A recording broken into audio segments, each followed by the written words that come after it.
master's degree in regulation and governance is really a wide sweeping degree, one that doesn't just look at rules or policies on paper, they actually look at them in practice. So we think about how a rule or a regulation might fit into society, how it might affect communities, how it might interact with different systems. And we really think that's essential as we move forward in how we govern. Current governing systems just don't address the scale or scope of some of the problems we're facing. And so what our degree program offers that's distinct from more traditional programs is we don't just isolate a particular problem. We look more holistically at the systems in which these problems are taking shape.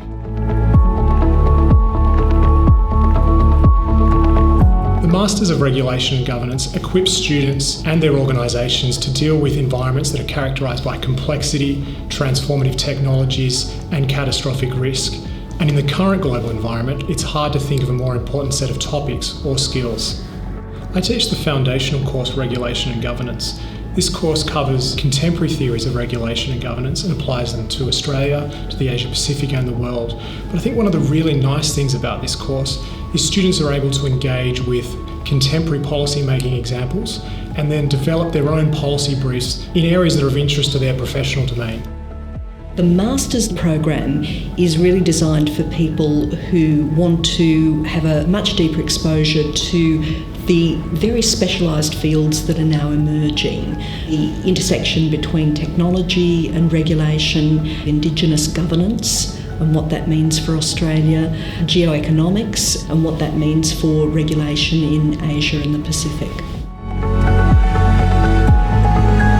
One of the signature elements of our Masters program is a course that's unique for Australia, and that's our Regulation and Governance Clinic. This is a space and an opportunity in which students are partnered with regulatory agencies from local, state or federal government, or with business or with non-profit organisations that are bringing a regulatory challenge that requires close attention and applied research. And it's the research and the analysis that's going to come from students participating in the clinic that will be a key input for those solutions.